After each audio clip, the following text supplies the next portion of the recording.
je naslov drugega dela revije Praznična, ki smo ga posvetili ljubezni, družinskemu življenju, zvestobi, jutri je, kot sem že povedala, tudi materinski dan. Med drugim smo predstavili zakonca Pevec, poročena 60 let, zakonca Derenda, poročena 19 let in zakonca Sešek, poročena 18 let. Nocoj sta tudi tukaj z nami, pa vaju prosim malo, če se usedemo na kratko za to mizo, pa malo pokramjamo na kratko.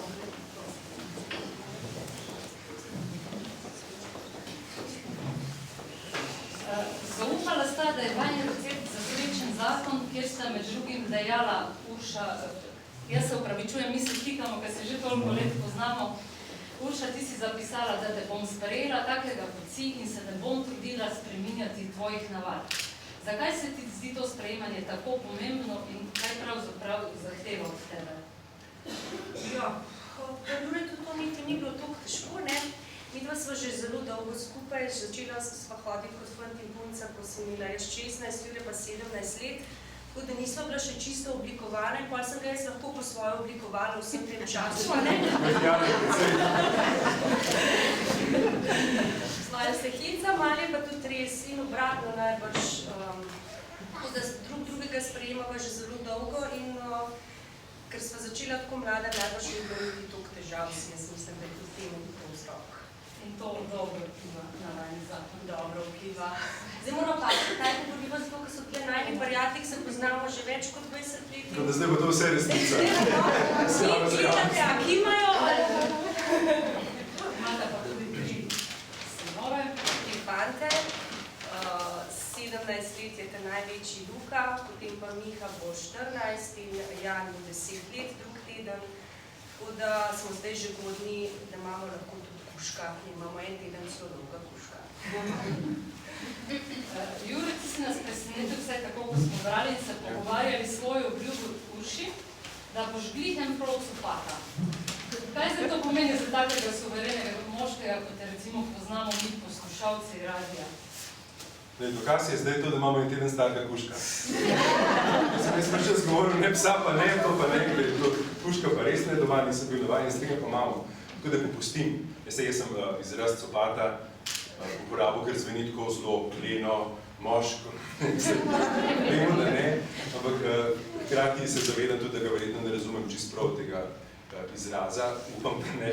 Jaz sem hotel povedati samo, da sem pripravljen priti nasproti, iskati kakšne skupne kompromise.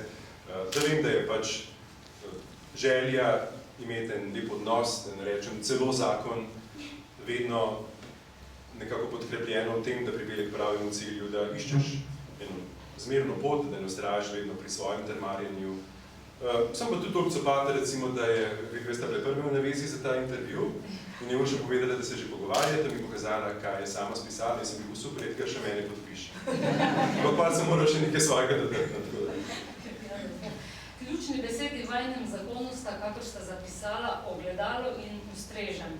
Nič od tega pravzaprav ne zveni trendovsko moderno danes, pa vendar nam lahko pojasnite, zakaj se vam zdi to dvoje tako prioritetno bojiti za uspešen zakon, se pravi to ustrežen pa ogledalo in drugim. To ogledalo se nam zdi pomembno zato, da, ker pa verjetno ne samo v zakonu, sploh v tej sodobni družbi, vse se nam zdi, je bolj ali manj nastrojeno proti nam, proti našim vrednotam, vse se sluče drugače, kot bi si mi želeli. V odnosih pogosto pravijo se krha zato, ker dobiš nekaj drugega, kot si želiš, ampak mi dva so si potem rekli, da je to verjetno pač ogledalo, da tisto, kar daš, tudi dobiš. In včasih, če že vnaprej vem, kakšen bo odgovor, če Urši reče, ti danes pa nekaj nič čista pravo, ne, si pa malo tečna, zoprna, vem, da bom dobil ogledalo, najna formula, pa se res vas se pogleda, pa je verjetno res to, ali jaz tako vidim, ali sem morda jaz tako sprožil, da to je ta ena polovica te najne formule.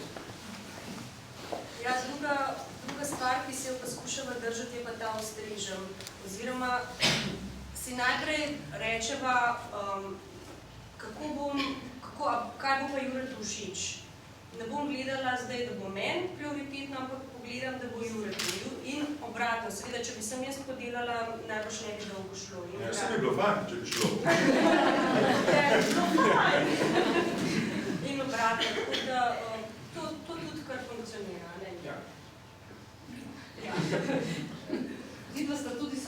službi skupaj tvojeta, kaj pa vsak posebej počne? Aha, tako. Ja, zdaj še Jure začel z mano na Šmarno gor hoditi. Ker se tega tiče stvari precej netipična. Jaz imam prijatelj, ki mi reče, pa to je nemogoče, zdaj če rečejo, kdo bi, jaz bi snovila, da mogo ženo skupaj v službo hoditi. Pa rečejo, kdo greva na pevske, pa greva skupaj, pa greste skupaj, pa zdaj imamo dvojko, petih zvečer, pa greva skupaj. Imamo takšen intervju sredi Ljubljane, v ponedeljek zvečer, greva skupaj. Ampak ne, nam je to lepo, meni osebno je to zelo všeč in sem pravzaprav kar malo zgubljen, če grem kdaj kam sam. Ampak najdem domov. Ni ti kakšna ljubosumnost zadaj skrive? Ne, predstav. Kaj pa bi povedala še za naslednja leta? Kaj bi priporočila tudi nam drugim? Priporočite, je težko, vsak zase ve, kaj mu najbolj ustreza in kje je srečen.